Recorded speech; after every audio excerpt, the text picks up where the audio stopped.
Hi, good morning, and welcome to the Djuli Q&A. So we'd like to do a Djuli Q&A webinar every week at approximately 8 a.m. London time, though we have gone an hour early today. But in the interests of efficiency, I will go forward and just say that we like to do this webinar on Djuli because we want to essentially make sure that we're kind of committing to, answering questions that come in. There's two ways of engaging with Djuli. There's the freemium and the premium. I have done previous webinars on what freemium and premium mean. Obviously, premium has a cost associated with it, where freemium is essentially free to start going. Freemium has restrictions, and premium is kind of unrestricted. So we have discussed that in the past. Now I'm going to go forward a little bit quicker as well, and just say that we've just come out with version 1.7. So the sort of what I want to talk about today is really the migration or the upgrade, if I can call it that, which I think I can, to 1.7. So let me just jump into that. So we've gone from 1.6 point something to 1.7, and there's been some, let's say, I want to say improvements, but upgrades to the system.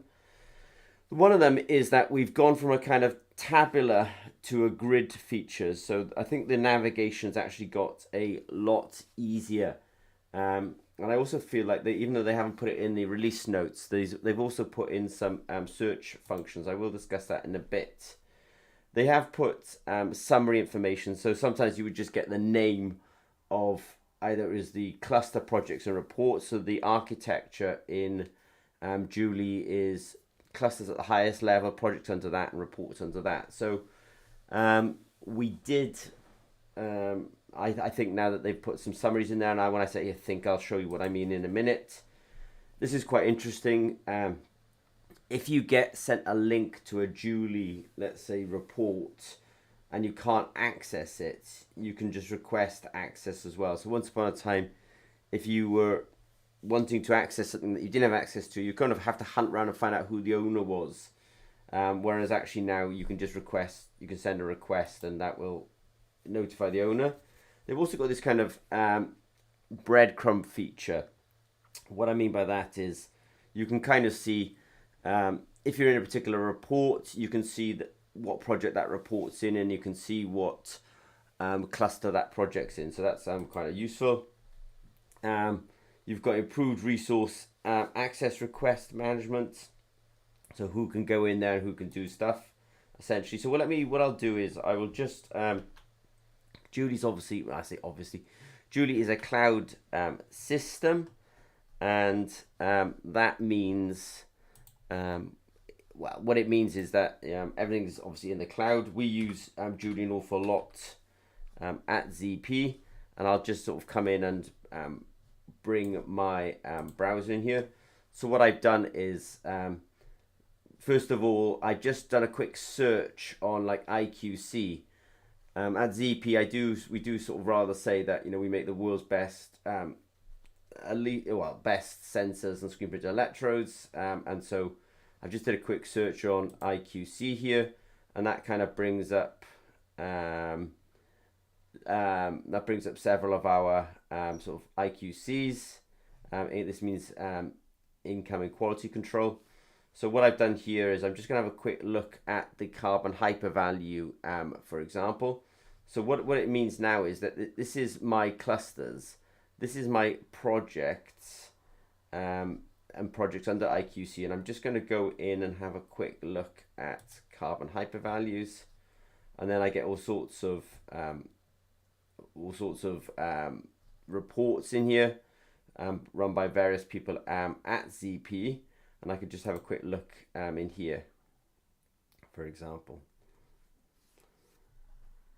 And there we are. Okay, so there's been some changes. I think now you can see that we kind of have, we call them breadcrumbs, but it's easier for us to actually see where we actually are in the database, because the database is quite extensive. We do have an easier search function now. I can sort of search up here. We do have an easier control of access. If you want to request or you want to grant access, that's actually become easier. But of course, many of the features, I would say, many of the good features have remained consistent. I can see here one of the guys has been doing voltammetry, and I can see that they've got all their key performance indicators here along the bottom. So that kind of part of the technology is still functioning.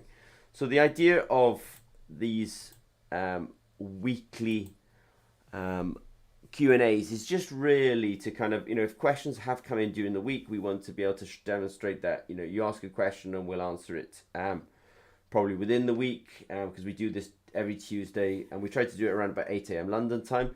If you're not using Djuli, you can sign up for freemium. Here's a QR code, or here's the URL, and you can try it out. And then if you've got questions, don't hesitate to reach out to us. Okay, also I just want to say that I will try and put these links underneath this video afterwards, just to say that we do have a Djuli webinar on the 24th of October, so if you're interested, please sign up for that. And then something that complements it, we have quite a hardware technology stack that really complements Djuli. So Djuli can be a standalone database for kind of receiving electrochemical data and analyzing electrochemical data and storing electrochemical data and sort of viewing it. But it also works in conjunction with many of our pieces of hardware, including the SensiAll platform. So there is a webinar on the 25th of October as well that might be interesting, and I'll put a link to that as well. So I'll say thank you with that. As I say, we just want to get on once a week, specifically on Djuli, and just make sure that we answer questions for the week. Okay, thanks very much.